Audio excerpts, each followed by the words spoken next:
A Semana Política. A Semana Política. João Paulo Rebelo, Paula Santos, Paulo Edson Cunha. Debatem os principais temas da semana na perspectiva da região. À segunda-feira, a partir das 5 da tarde, com repetição, terça às 3. A Semana Política. A Semana Política. Boa tarde, estamos no ar com a Semana Política, com Paulo Edson Cunha, deputado eleito pelo PSD, João Paulo Rebelo, deputado eleito pelo PS e Paula Santos, deputada eleita pelo PCP. Este programa dedica-se a debater os temas que marcaram a semana na atividade política, na área política, e hoje temos um tema que se destaca, a crise política, que aliás já perdura há algumas semanas e de que já falámos aqui, e também a decisão do Governo que aprovou as parcerias público-privadas para vários hospitais, incluindo para o Hospital Garcia de Horta, em Almada. Sobre a crise política, depois de duas moções de censura, vamos agora ter uma moção de confiança e temos as posições dos vários partidos já genericamente conhecidas. O Partido Socialista vai votar contra essa moção de confiança, o que deixa antever que o Governo deverá cair na sequência dessa moção de confiança. Paulo Edson Cunha, de quem é a responsabilidade por esta situação a que chegamos um ano depois de o Governo tomar posse? Muito boa tarde, João Paulo Rebelo, a Paula Santos, Francisco Rito e a todas as pessoas que nos ouvem. A responsabilidade nestas coisas, em primeiro lugar, naturalmente terá de todos. A pergunta do Francisco Rito será de quem é a maior responsabilidade, quem é o maior responsável por nós estarmos neste ponto da situação. Eu, como é bom de ver, seria tentado a dizer que a responsabilidade é do Partido Socialista, antes de mais nada do Partido Socialista. Mas não vou entrar por esse caminho, não vou entrar por responsabilidades, quer seja do A, quer seja do B. A responsabilidade é que nós, infelizmente, chegámos a este estado de coisas, esta situação, e importa, antes de mais nada, nós conseguirmos perceber e fazer as pessoas perceber o que é que passa. Porque a grande questão acaba por ser esta. O que é que leva, neste momento, um governo a pedir uma moção de confiança? E o governo acaba por pedir uma moção de confiança, não é só por este caso. Este caso é o culminar, como se costuma dizer, é a gota que transbordou. E às vezes, quando a gota transborda num copo, não é essa gota que é responsável. Por isso é que eu não quis responder muito diretamente. A gota pode ser uma situação qualquer que seja, às vezes até menos importante de todas, mas que fez transbordar. Mas há sempre um passado. Há um passado recente. Este governo tem sido fustigado desde a primeira hora por um conjunto de críticas, por um conjunto de alianças entre o Partido Socialista, alguma esquerda a misturar-se e o Chega, a maior parte das vezes. Este governo tem orçamentos desvirtuados por esse tipo de alianças, e este governo, neste momento, tem um conjunto de suspeitas que são, algumas delas absolutamente infundadas, mas que são lançadas para a comunicação social como verdades, e passa os dias a desmentir aquilo que muitas vezes é óbvio que é mentira. No meio disso tudo, há duas ou três situações que efetivamente têm de ser clarificadas. O Sr. Primeiro-Ministro clarificou hoje, disse que o fez, mostrou comprovativos dessa situação. No entanto, a verdade é que parece que nada chega, nada é suficiente para a oposição. Eu já tive a oportunidade de o dizer, disse a semana passada, tenho dito em crónicas que também tenho assinado. Eu até acho que no meio disto tudo até o Partido Comunista se portou melhor do que o Partido Socialista e o Chega, na minha opinião. Porque a grande verdade é que o Partido Comunista apresentou uma moção de censura, mas veio censurar aquilo que nós sabemos que o Partido Comunista censura. Pelo menos foi coerente com aquilo que é a sua linha ideológica. Não andou atrás de casos e casinhos, apesar de os alimentar, mas isso é do ponto de vista político, mas não andou a alimentar no sentido daquilo que nós vimos na sua pior proporção. E nós podemos dizer aqui uma coisa, no fundo, o que é que nós estamos a discutir? A grande questão é esta. Nós estamos a discutir uma ilegalidade, como por exemplo do Sr. Secretário de Estado, que criou uma empresa uns dias antes de se aprovar a lei dos solos e que, não sendo uma ilegalidade, mas já era o posto que viesse a ser beneficiado. Portanto, nós estamos dentro deste nível. É suposto que vai ser beneficiado, logo ele é criminoso. Quer dizer, nem interessa se ele quer beneficiar ou não interessa se foi um acaso ou não. E naquele caso todos nós acabámos por compreender, o Sr. Primeiro-Ministro também acabou por compreender e o Secretário de Estado apresentou a sua demissão. No caso do Sr. Primeiro-Ministro, estas dúvidas, estas suspeitas, este escrutínio constante que é lançado a todos os níveis. O Chega veio ao ponto de dizer que o filho e afirmou, foi um deputado, foi um colega nosso que afirmou numa televisão, eu ouvi em direto quando estava a dar, que o filho do Sr. Primeiro-Ministro tinha lançado uma empresa 1 ou 2 dias depois de uma determinada lei ter sido aprovada, quando aquilo era um estudo. Portanto, e lança-se estas atuardas para a opinião pública e passam a ser verdades absolutas. Relativamente à questão do Sr. Primeiro-Ministro, onde é que estão as ilegalidades? Onde é que estão as imoralidades também? Porque aqui a grande questão é que nós estamos a julgar com 2 pesos e 2 medidas aquilo que efetivamente não aconteceu com outros primeiros ministros, com outros governantes de outros partidos num passado recente, num passado mais longínquo. Não aconteceu com outros deputados. Porque a grande verdade é que isto é conhecida a história, o Sr. Primeiro-Ministro fez efetivamente uma passagem da sua cota para a mulher. As teses, ouçam o Sr. Professor Rui Pereira, insuspeito por ser do Partido Socialista, leiam-no e verão que não há nenhum tipo de ilegalidade relativamente a essa questão. E a partir desse momento mete-se a voz popular no sentido de que vai tudo para a mesma casa, vai tudo para a mesma situação, e a partir daí é completamente incontrolável o estado de suspeita que se está a viver, e o Sr. Primeiro-Ministro quer uma clarificação. Eu ainda acredito, presumo que Francisco Rito vai fazer esta pergunta, mais tarde ou mais cedo, eu ainda acredito que a situação seja contornável e haja o bom senso dos partidos, haja o bom senso sobretudo do Partido Socialista. Mas se não houver, serão as eleições a definir, será a população, será o povo a definir aquilo que querem e qual é o governo que querem e que tipo de governo querem, e se de facto entendem que este Primeiro-Ministro não tem o mínimo de condições, ou têm condições, não serão respeitados. Eu ia fazer uma pergunta nesse sentido, precisamente a João Paulo Rebelo, porque o Partido Socialista convocou uma reunião da Comissão Política Nacional para segunda-feira à noite, a véspera da discussão e votação da moção de confiança. João Paulo Rebelo, esta convocação de uma reunião para o dia anterior significa que ainda há alguma possibilidade de o Partido Socialista alterar o seu sentido de voto da moção de confiança? Muito boa tarde, Francisco. Boa tarde ao Paulo Edson Cunha, à Paula Santos também, naturalmente a todos que nos ouvem.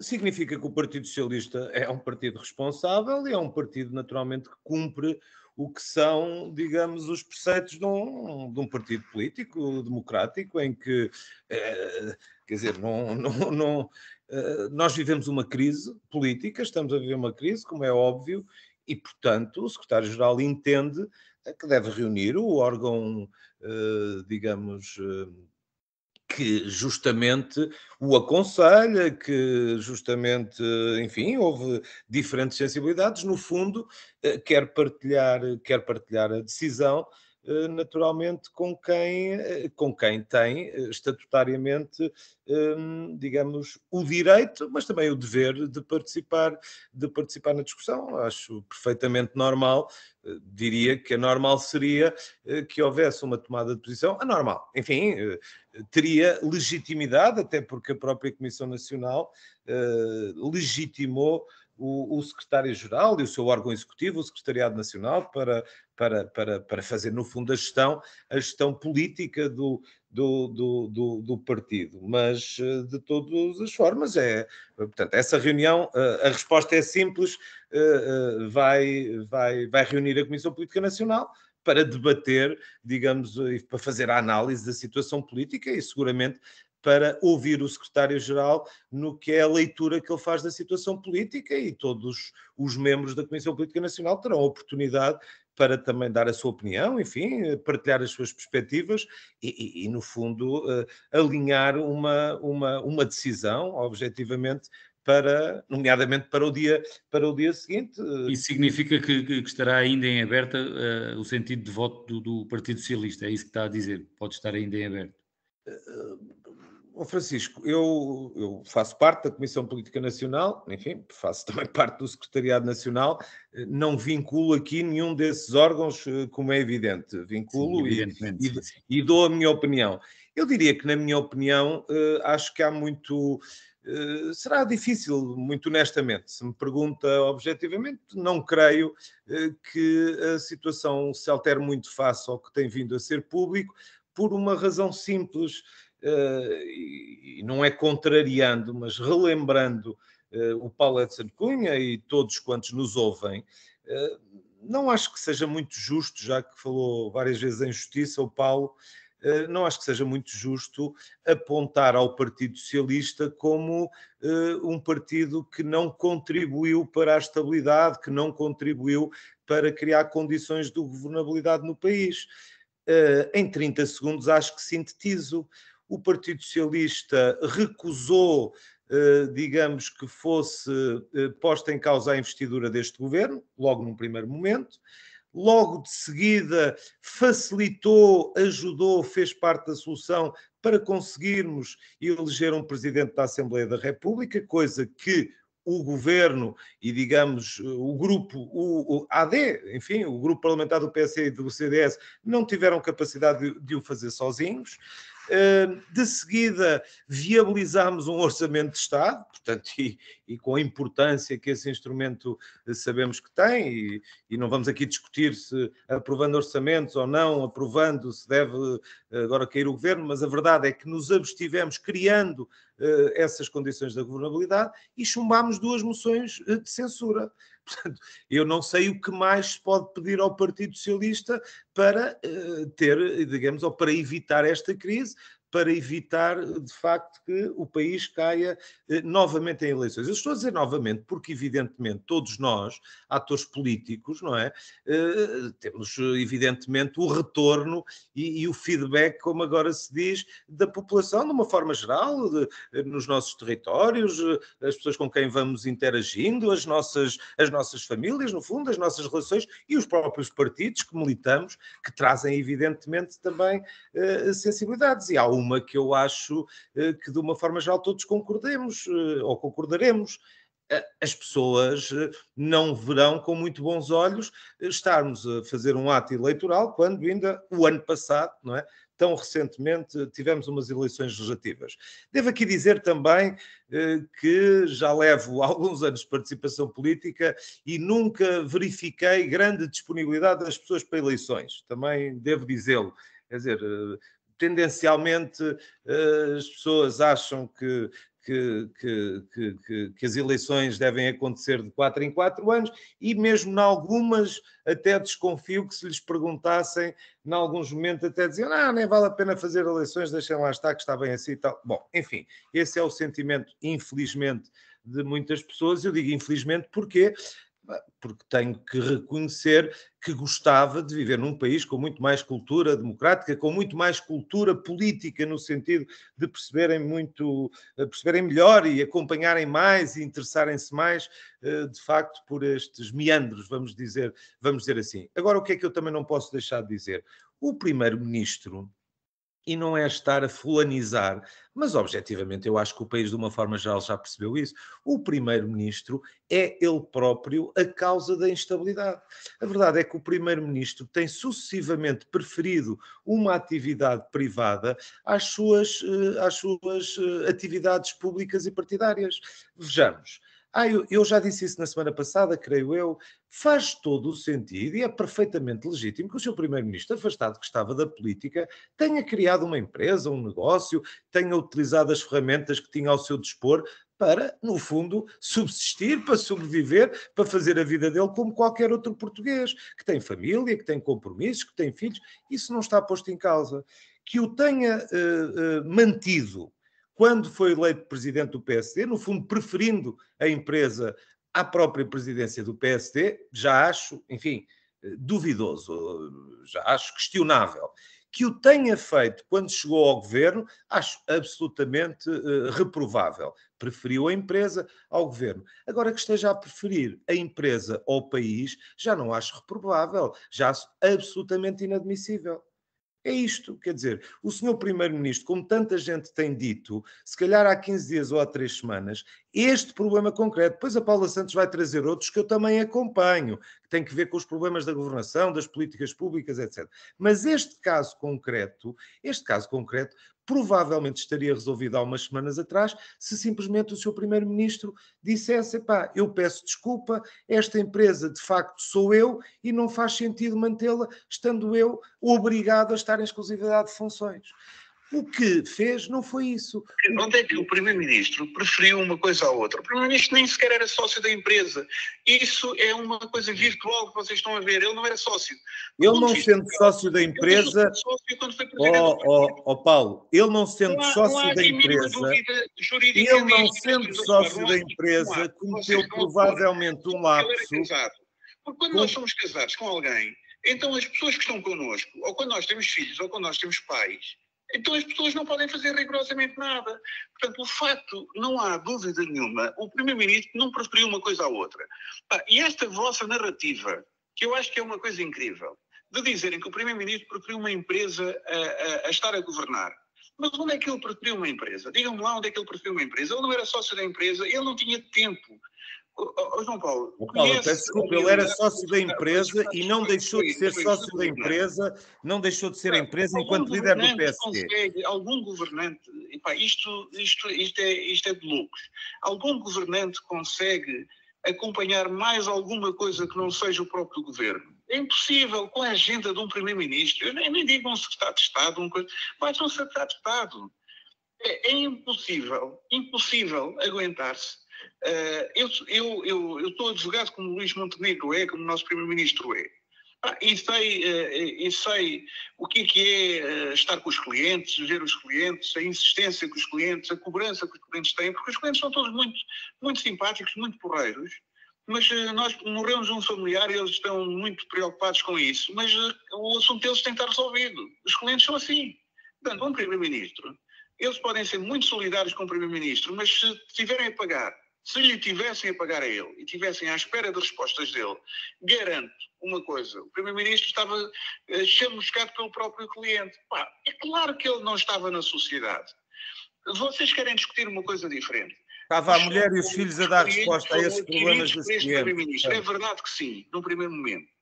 Paulo, era a mulher e os filhos que estavam a dar as respostas a esses clientes, não é? Se não era ele, era a mulher. Dar a resposta. É evidente que o Primeiro-Ministro não tem nada a ver com esta sociedade. Teve a ver no momento inicial. E o facto de ser Primeiro-Ministro, ou o facto de ser amigo, ou o facto de ser, seja lá o que for, por que o João Paulo Rebelo não falou aqui da história dos 15 e 18 milhões de euros? Porque isso diz tudo. 15 e 18, o que é isso? Da forma exemplar, do ponto de vista moral, como este Primeiro-Ministro se comportou. Porquê que nós não discutimos aqui a história dos 18 milhões de euros? O que é isso? Não sei. Sim. Sim, explique lá, Paulo Edson Cunha. Se me permitir, eu vou explicar isto durante um minuto, e durante um minuto os nossos ouvintes vão perceber isto, porque isto foi dito pelo Sr. Primeiro-Ministro no debate. Então é assim, o Governo, o Primeiro-Ministro era advogado, antes desta sociedade, era advogado desta empresa do Casino de Estoril. E durante a pandemia houve um conjunto de situações relativamente com o Estado, de financiamentos, etc. E houve um processo do grupo Sol Verde, que é o grupo que tem o casino, houve um processo contra o Estado. Houve um tribunal arbitral e chegou-se a uma sentença, um acórdão em termos de tribunal arbitral, em que dava um valor de 15 milhões de euros a favor do grupo Sol Verde. Isto no tempo do Primeiro-Ministro António Costa. Entretanto, com os juros e com tudo isto, havia já uma decisão do governo no sentido de dar esse dinheiro ao Grupo Sol Verde, que eram 18 milhões de euros. Só que na execução desse acordo já estava o governo do PSD, de Luís Montenegro.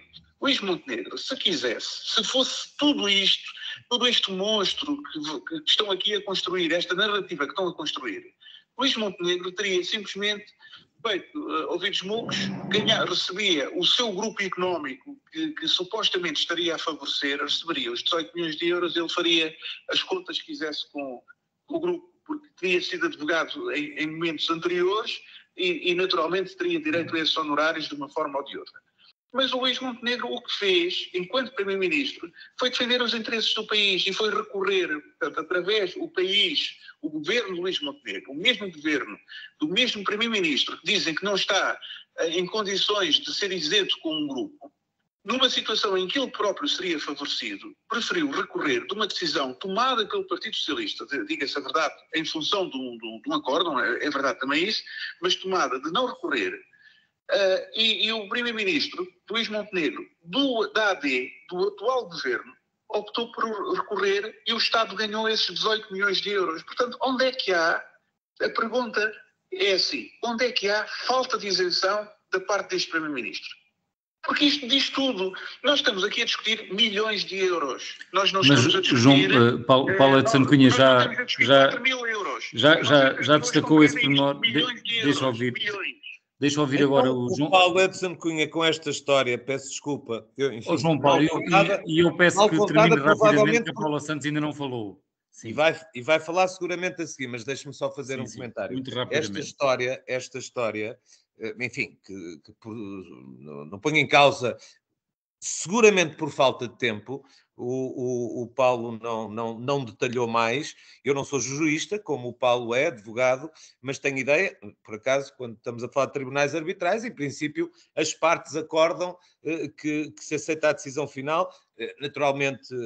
que pode sempre caber um recurso para os tribunais, diria, mas nem é, eu acho, muito aceitável. Quer dizer, quando as partes acordam, portanto, ir para um tribunal arbitral, em princípio é por uma questão de gestão de tempos, de expectativas e de aceitarem aquela decisão. E, portanto, essa história que acabou de ser contada mereceria seguramente mais detalhes. Eu acho é que, então, o senhor Primeiro-Ministro será o primeiro a ter todo o interesse que numa comissão parlamentar de inquérito explique todas essas circunstâncias. Muito provavelmente sairá com a sua credibilidade e com a sua afirmação reforçada após esse processo. O que nós temos assistido, e acho que qualquer cidadão percebe, é que ele está a fazer tudo por tudo, inclusivamente obrigar o país a ir para umas eleições, porque repara, o Partido Socialista não começou a falar de comissões parlamentares de inquérito, o Partido Socialista começou por fazer perguntas e começou por dizer que queria respostas. O seu Primeiro-Ministro deu as respostas que entendeu. Há bocadinho nas palavras do Paulo Edson Cunha, o Primeiro-Ministro já clarificou, pelo menos disse que o fez. Foi o que o Paulo aqui disse. Pois, o Primeiro-Ministro disse que o fez, mas essas explicações não foram suficientes. Não foram suficientes, não foi só para o Partido Socialista, não foram suficientes para a comunicação social de uma forma geral, para as pessoas de uma forma geral. Entendeu que não tinha que dar mais. E o Partido Socialista alertou que era insuficiente e que havia, de facto, casos... questões... João Paulo, temos de passar para a Paula Santos, que já levamos 23 minutos de programa. E a Paula Santos... reconheceu o Primeiro-Ministro que tinha dado as explicações todas. Enfim, o país percebe que não as deu. Paula Santos, ainda hoje tivemos este domingo, dia em que estamos a gravar, tivemos a oportunidade de ouvir Paulo Raimundo considerar que o Governo, o Primeiro-Ministro é que é responsável por esta crise política e que deve demitir-se porque há uma incompatibilidade, porque, segundo Paulo Raimundo, Luís Montenegro andou a empurrar este problema com a barriga. Isto vem na senda daquilo que João Paulo Rebelo estava a dizer. Muito boa tarde, cumprimento o Francisco, cumprimento o João Paulo Rebelo, cumprimento o Paulo Edson de Cunha. De facto, a situação que vivemos no nosso país é da responsabilidade do Primeiro-Ministro e é da responsabilidade do Governo, e isto resulta da política e da prática deste Governo. Por um lado, creio que o conjunto de factos e de acontecimentos que têm vindo a público e que envolvem o próprio Primeiro-Ministro já deixaram muito claro que houve de facto uma confusão entre o exercício de cargos políticos e interesses particulares, porque o Primeiro-Ministro manteve uma atividade privada já com as suas atuais funções das suas funções de Primeiro-Ministro, e isto naturalmente deixa-o ferido de legitimidade e até a sua própria credibilidade. Por outro lado, aquilo que nós temos visto durante estes meses de governação por parte do PSD e do CDS, e estes são aspectos de grande importância, aquilo que se vê é de facto uma opção política com consequências desastrosas na vida dos trabalhadores, na vida do nosso povo e no nosso país. Eu tenho suscitado estas questões diversas vezes, porque de facto elas correspondem àquilo que é o dia-a-dia da vida das pessoas, e não podemos ignorar isso, porque diariamente as pessoas vêm-se confrontadas com dificuldades para pagar as suas contas, porque o seu salário e a sua pensão é baixa, os serviços públicos vão-se degradando dia após dia, em particular na área da saúde, isso é muito visível, a habitação cada vez mais difícil, o acesso à habitação com valores de renda para valores astronómicos, e no meio disto tudo, aquilo que se vê também é que prossegue o favorecimento por parte dos grupos económicos. São vários os exemplos, veja-se tudo aquilo que a previsão de transferência de recursos públicos para a Anavancim, por exemplo, com o pretexto do novo aeroporto de Lisboa, veja-se também na área da saúde a transferência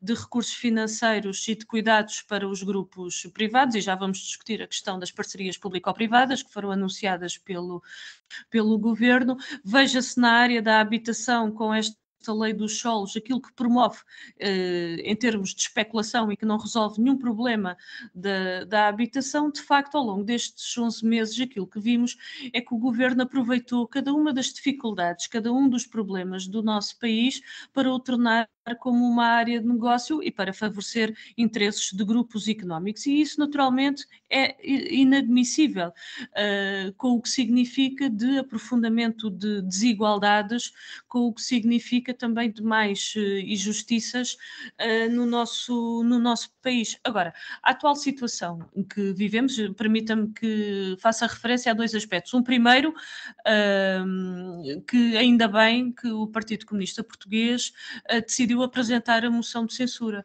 porque isso de facto o obrigou a que o Governo tivesse que tomar uma atitude, e anunciou que iria apresentar uma moção de confiança. Qualquer das formas, toda esta situação, sim, de instabilidade, ela já está na vida política, está na vida todos os dias das famílias, mas isto podia ter ficado já tudo resolvido na semana passada, tivesse sido aprovada a moção de censura apresentada pelo PCP, porque se este é um governo que não merece confiança, se é um governo que de facto aquilo que tem sido a sua prática e as suas opções políticas são negativas para o país, colocam em causa inclusivamente a credibilidade do regime democrático, só havia de facto um sentido, que era votar a favor a moção de censura que foi apresentada pelo PCP. E este é um aspecto que queria aqui suscitar. Agora, perante o atual quadro que nós vivemos neste momento, estamos a falar de um governo que já está derrotado. É um governo que está derrotado e, portanto, e tendo em conta a atual composição da Assembleia da República, não é possível encontrar resposta aos problemas do país na atual composição da Assembleia da República. De facto, a saída para ultrapassar esta situação é, de facto, a convocação de eleições. Aliás, eu recordo o próprio Presidente da República, numa declaração que fez na semana passada, inclusivamente adiantou já um calendário relativamente a Já aponta para maio, a para o mês de estas maio, a questões. realização das eleições, sim. Sim, e eu gostaria só de terminar para dizer o seguinte, que é aquilo que nós temos visto. Eu não posso também deixar de fazer aqui uma referência relativamente às posições que têm vindo a ser assumidas por parte do Partido Socialista, porque o Partido Socialista tem feito em diversos momentos intervenções, tem expressado oposição a opções políticas que são tomadas por parte do governo, mas depois, no momento da verdade, tem dado sempre a mão a este governo e permitido que ele continuasse. Foi assim quando foi a discussão da moção de rejeição do programa de governo, o facto do Partido Socialista não ter votado favoravelmente essa moção de rejeição permitiu que este governo entrasse em funções. Foi assim na discussão e na votação do Orçamento do Estado para 2025, foi o Partido Socialista que viabilizou e que permitiu todas estas opções políticas que têm tido estas consequências desastrosas no nosso país e na vida das pessoas. Olha, foi assim quando foi as alterações à lei dos solos, em que o próprio Partido Socialista também não acompanhou o PCP quando apresentámos um projeto de cessação de vigência do decreto-lei da lei dos solos, e a verdade é que, em convergência com o PSD, aprovaram um conjunto de remendos a esta legislação, mas que não resolve o problema de fundo, que é promover a especulação. Foi assim, por exemplo, também com a votação em matéria de IRC, em que permitiu que o Estado abdicasse de 365 milhões de euros só em 2025, e estamos a falar de uma medida que favorece sobretudo as grandes empresas. Portanto, o Partido Socialista tem tido aqui uma contradição de facto enorme, porque no final do dia, ou seja, independentemente do discurso e das intervenções e das opiniões e das posições que vai tomando, a verdade é que no final do dia tem sempre permitido que este governo continue com esta política, e isso também torna-o responsável pela degradação das condições de vida, pela situação em que o país se encontra, porque de facto, como disse há pouco, na semana passada, esta questão podia ter ficado resolvida com a aprovação da moção de censura que o PCP apresentou, mas que o PS optou por tomar outra posição, mais uma vez, pondo a mão por baixo do governo. Sim, Paulo Edson Cunha, ainda lhe vou dar a palavra. Deixe-me só perguntar agora ao Paulo Edson, ao João Paulo Rebelo, uma outra coisa, para depois passar outra vez para si, Paulo Edson Cunha. Até porque temos que entrar no último tema, já levamos mais de meia hora com este, vamos só fazer uma ronda rápida ainda sobre este tema da crise política. João Paulo Rebelo, imagino que queira responder ao que disse a Paula Santos, que o PS também é responsável pela situação a que chegámos, designadamente agora mais recentemente por não ter votado a favor da moção de censura do PCP, e o que lhe queria perguntar era o que é que espera destas eleições que se antevêm? Isto não é demasiado próximo ainda das últimas eleições? O mais provável não é voltarmos a ter um resultado eleitoral que não desempata a situação com que ficámos nas últimas eleições, termos um quadro sem maioria absoluta e de difícil estabilidade governativa? Não receia isso?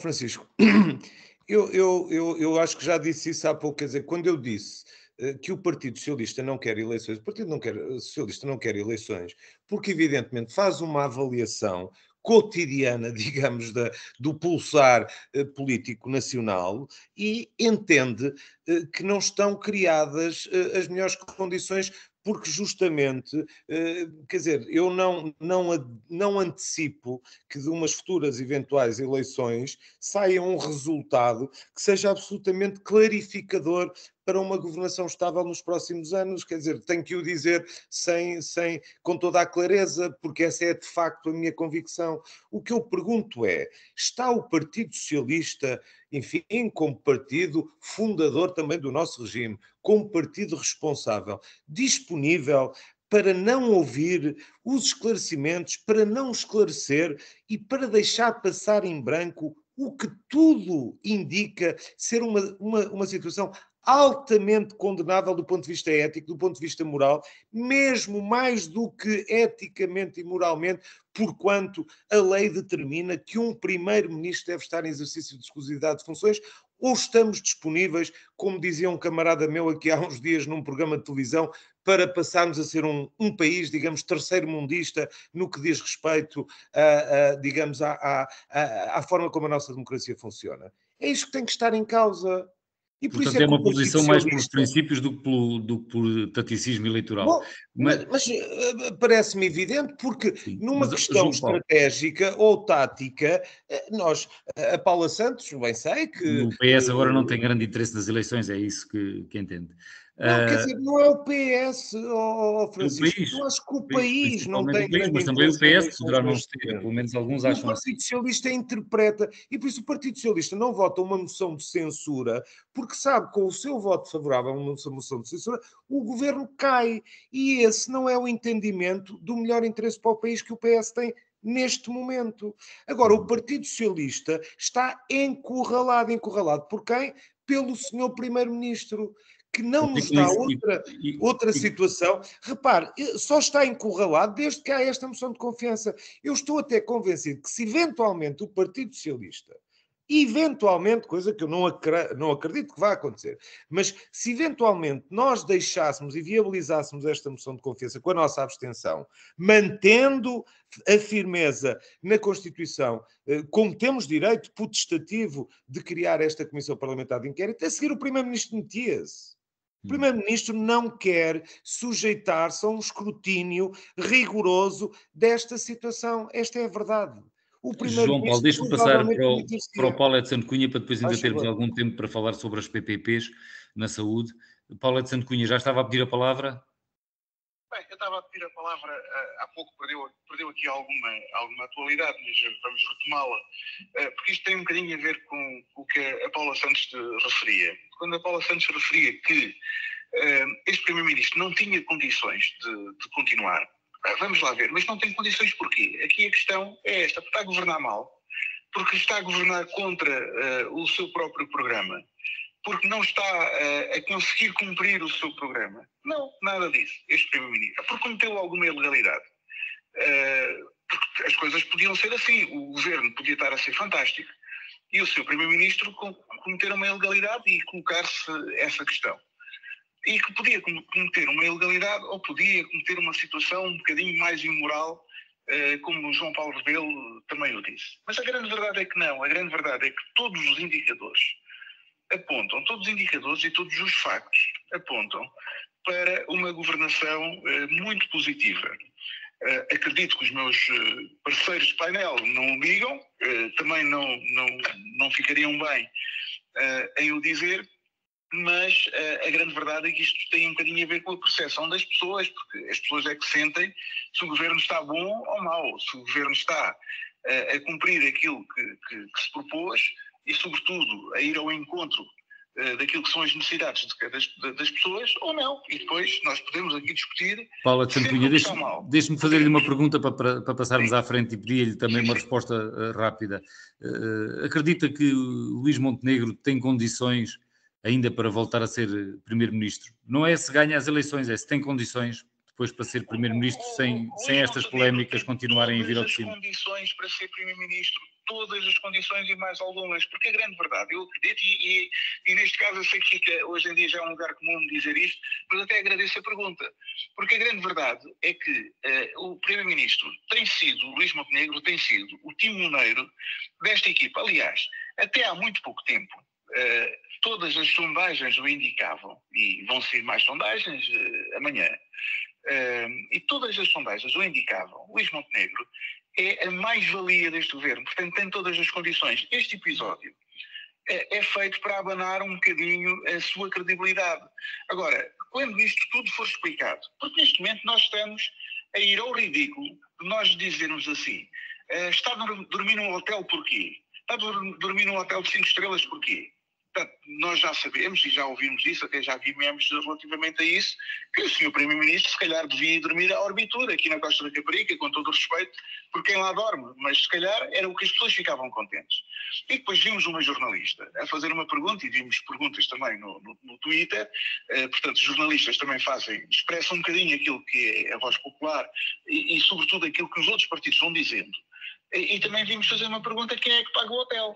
Portanto, quando nós chegamos a este nível, nós perguntamos quem é que cria a instabilidade política. Bom, João Paulo Rebelo estava a dizer a instabilidade política, e aliás a Paula Santos também disse mas isso. Paulo Edson Cunha tem que terminar. Sim, termino já. Nunca é criada pelo próprio, quando o próprio tem que estar a responder quem é que está a pagar. Mas isto perguntou-se a alguém alguma vez? Isto é uma pergunta que se faça, parte do princípio que o próprio paga.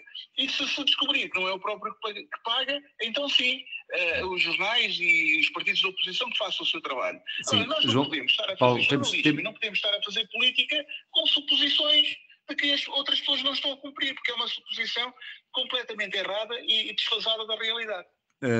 Para encerrarmos esta ronda sobre este tema da crise política, Paula Santos, pedia-lhe também que fosse breve, apesar de ter sido até agora a que falou menos.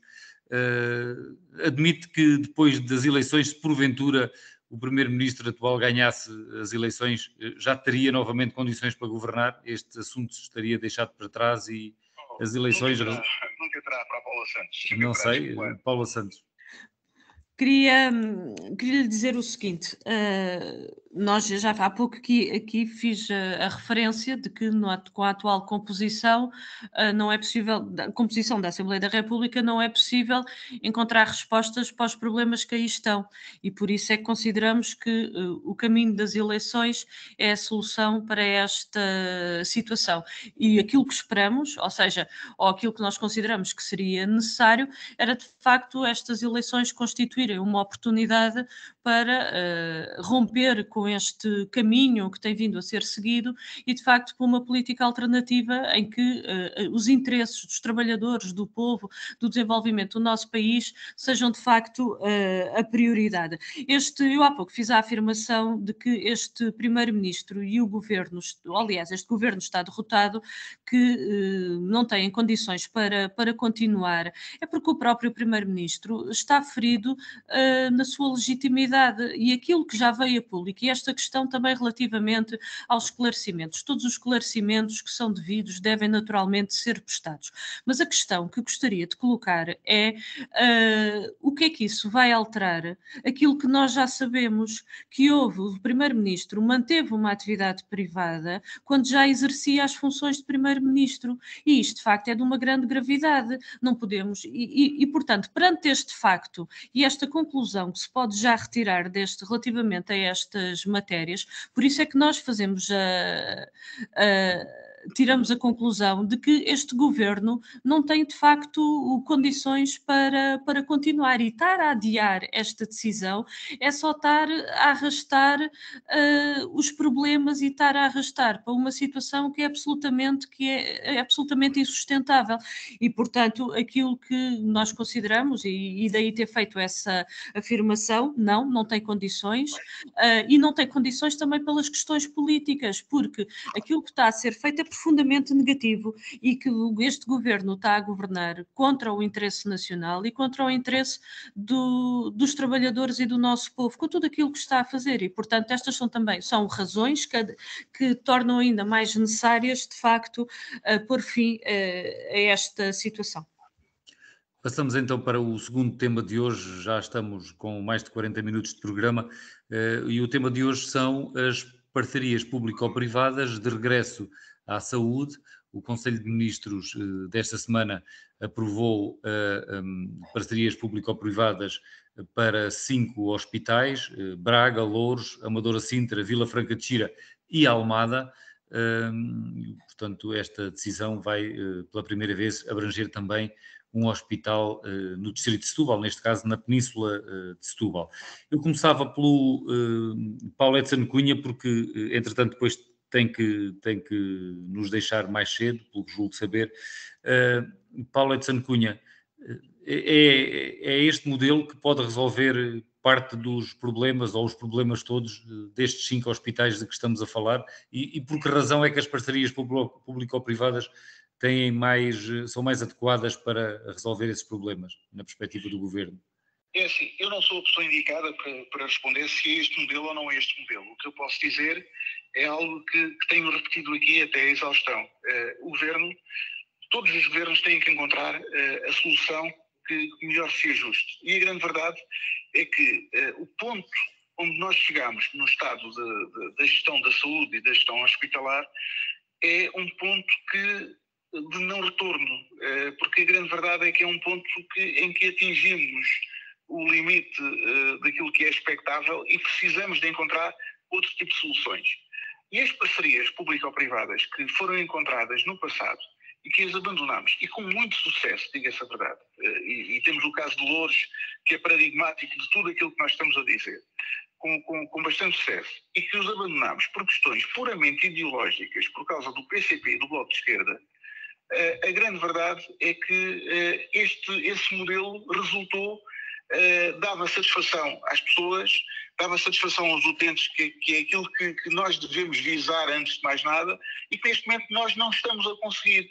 E temos o caso de Loures, porque o caso de Loures era uma parceria público-privada que funcionava excelentemente, toda a gente dizia que tinham ali um hospital de excelência, e quando acabou a parceria público-privada, por questões, mais uma vez digo, por questões puramente ideológicas, as coisas deixaram de funcionar, e neste momento temos o hospital no estado em que o temos.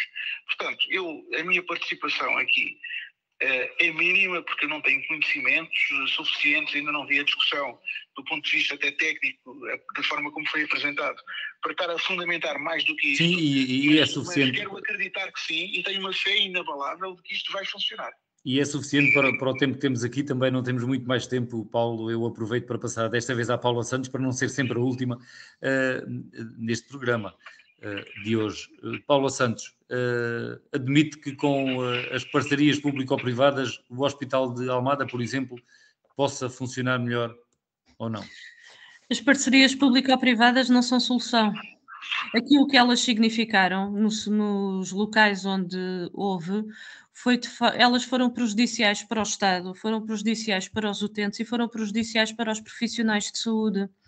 Desde logo, porque as parcerias público-privadas funcionam numa lógica de contratualização. Eu recordo-me no passado de vários exemplos de doentes, por exemplo, a chegar ao Hospital de Braga, que na altura era PPP, e como eram situações demasiado complexas, o hospital transferia para hospitais na cidade do Porto, por exemplo. Porque aquilo que não estiver em termos de cuidados de saúde no contrato para prestar, elas pura e simplesmente não prestam esses cuidados. Mas podemos também dar o exemplo, também há uns tempos, da parceria público-privada de Cascais, de alterar o quadro clínico dos utentes para situações mais graves, para poder cobrar mais ao Estado. Eu creio que não é isto que se quer, porque as parcerias público-privadas só funcionam bem para os interesses de quem as gere e para os seus lucros, não é para o interesse público, nem é para o interesse dos doentes. E, portanto, o problema dos hospitais públicos e o problema do Serviço Nacional de Saúde é um problema da opção política e é um problema ou seja, há pouco o Paulo Edson de Cunha fazia a referência de que não conseguimos. Não conseguimos porque o Governo não quer adotar as soluções que são necessárias. A opção deliberada deste Governo é deixar degradar, não fazer o que é preciso, deixar degradar para depois para justificar a privatização da saúde, que é o que está a ser feito. E o anúncio das parcerias público-privadas, ainda mais neste contexto em que estamos de um Governo já derrotado, sem legitimidade política, é de facto inaceitável.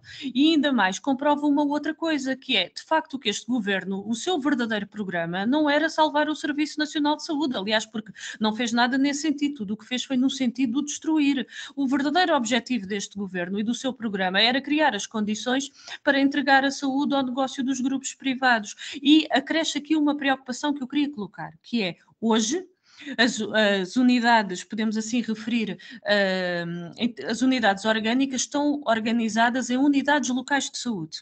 O Governo, quando anuncia a parceria público-privada, estas 5, mas referindo aqui concreto, no nosso distrito para o Hospital Garcia de Horta, estando a funcionar em unidade local de saúde, o que é que isto significa? O governo prepara-se para entregar à gestão privada o hospital e os centros de saúde, porque estamos a falar agora de uma unidade que é única. É que este foi o governo também, que durante a sua governação abriu completamente as portas e ele entregou mais cuidados de saúde para os grupos privados, alargados, neste caso, aos cuidados de saúde primários. Foram as USFs modelo C, foram contratualizações para transferir para os privados e, portanto, o que é que está na mente do governo quando colocou em cima da mesa este anúncio? Eu vou fazer aqui uma citação de uma afirmação que eu acho que revela muito, que é de uma dirigente, de uma responsável de um dos maiores grupos privados, uma entrevista que deu a um órgão de comunicação social. E vou passar a citar. Dizia assim: eu acho que pode voltar a ter sentido fazer PPPs, mas no modelo atual não seria nunca a mesma PPP, porque neste momento, quanto muito, o que eu estaria a ver era uma OLS. Este governo, numa submissão aos grupos económicos, é isso que se prepara? À pressa? Entregar, além de voltar a criar PPPs, de entregar também os centros de saúde para a gestão privada? É porque isto era o que há muito os grupos privados ambicionavam, que era de facto pôr a mão nos cuidados de saúde primários. Portanto, esta é uma decisão que é negativa, esta é uma decisão que aquilo que revela é o caminho do governo de desmantelar o Serviço Nacional de Saúde, porque há uma coisa que a gente não pode deixar de ter deixar de ter presente e que não haja dúvidas sobre isto, que é: o Serviço Nacional de Saúde está com muitas dificuldades, está com muitas insuficiências e isso é consequência das políticas que têm sido desenvolvidas. Mas é o Serviço Nacional de Saúde, com investimento, como é óbvio, que garante a todos, independentemente das suas condições económicas, independentemente, ou seja, que garante a todos os cuidados de saúde com qualidade. É aí que se deve fazer o investimento, porque nos grupos económicos, nos grupos privados, é sempre em função da capacidade económica, e aquilo que pretendem é de facto é o lucro com o negócio da doença e não é a promoção da saúde, que é isso que nós temos, é isso que está comprovado. Aliás, eu dou muitas vezes este exemplo, mas não posso deixar de referir, eu vou mesmo terminar. Sim, obrigado. Vou mesmo terminar. No período da epidemia, quantas e quantas vezes não vimos grandes unidades de saúde de grupos privados com a porta fechada a dizer que não atendiam doentes com Covid? Mas é isso que nós pretendemos, que haja uma seleção daquilo que é tratado ou não é tratado. É que isto revela que o compromisso não é com os utentes, nem é prestar cuidados de saúde com qualidade e tratar os utentes. O compromisso é outro, e por isso é que nós consideramos que esta é uma decisão negativa. Não é isto que vai resolver os problemas do SNS. Sim, Paula, desculpe lá, peço desculpa por ter-me alongado. Temos mesmo que avançar para o João Paulo também ter aqui pelo menos 3 minutos e meio. João Paulo Rebelo, como é que olha para esta decisão do Conselho de Ministros de abrir as portas a 5 parcerias público-privadas em outros tantos hospitais ou ULS? Bom, eu antes mesmo de irmos à substância, ou seja, de manifestar qual a minha opinião sobre as parcerias público-privadas, tenho que também fazer um comentário relativamente ao timing, ao tempo em que isto é decidido, não é? Acho que é absolutamente indecoroso, é o que eu acho, porque acho, enfim, já sabemos que é a ironia das ironias, é provavelmente este governo ir cessar funções e esta senhora Ministra da Saúde acabar com o governo, quando ela, na verdade, já deveria ter saído há muito tempo, e isso é uma evidência para uma grande maioria dos portugueses. E então, esta senhora Ministra da Saúde estar a tomar decisões desta natureza, enfim, na circunstância em que atualmente nos encontramos, não é mau, é indecoroso, não o devia fazer, mas de resto já vamos tendo outras notícias, já agora que também afetam o distrito de alguma maneira, porque também hoje tivemos notícia que vai haver uma alteração na administração, por exemplo, do Porto de Sines, o que também volta a ser, do meu ponto de vista, indecoroso. Sei bem o que se dizia nestas circunstâncias relativamente a outros governos que não o faziam nestas circunstâncias. Peço desculpa que eu julgo que cliquei aqui. Sim, houve aqui um silêncio, uns segundos. Tirei o som sem querer. Portanto, o que estava a dizer é que acho que é lamentável. Depois, o que é fundamental dizer relativamente às parcerias público-privadas, do meu ponto de vista, na saúde? É que o que provavelmente o Estado tem que fazer uma grande reflexão é sobre a alteração das regras que impõe ao próprio setor público. Porque eu, da experiência, inclusivamente, que tenho, eu não vejo que os gestores privados sejam melhores gestores que os gestores públicos. As regras a que têm que obedecer é que são bem diferentes. Isso colocam os gestores públicos em circunstâncias, muitas vezes, de não tomar as opções que eventualmente tomariam porque estão condicionados por regras que essas sim, do meu ponto de vista, é que devem ser repensadas. Devo também dizer que são conhecidas as histórias, por exemplo, do Hospital de Braga, em que a PPP funcionava muito bem, mas quando os doentes eram verdadeiramente críticos, iam para o Hospital de São João. Não ficavam no Hospital de Braga, quando anteriormente, na gestão pública, ficavam. E, portanto, o que nós sabemos, evidentemente, é da sua natureza, e também não os podemos criticar por isso, é que os privados entram em negócios lucrativos, não é? O objetivo é terem lucro. Ora, não me parece que a nossa saúde deva ser analisada dessa perspectiva. Mas está de acordo que haja desperdícios? Com certeza que não. Com certeza que temos que implementar ferramentas, temos que ter, temos que dar os instrumentos a quem gera para poder fazê-lo com a maior eficácia e eficiência. Melhorar a gestão pública e diminuir a burocracia em que está enredada a contratação pública. A burocracia, a alteração de regras, ouça, nem sempre, e eu posso, enfim, em 30 segundos, nem sempre o serviço mais barato é o melhor serviço. Às vezes isso não acontece, como nós sabemos, pois um gestor público está sempre obrigado por lei a contratar o mais barato. É um exemplo. Muitas das vezes, como diz o povo, o barato sai caro, não é? Portanto, é este tipo de João coisas Paulo, temos que terminar. Peço desculpa. Uma boa tarde a todos. João Paulo Rebelo, Paulo Edson Cunha e Paula Santos voltam de hoje a 8 dias. Uma boa semana para todos.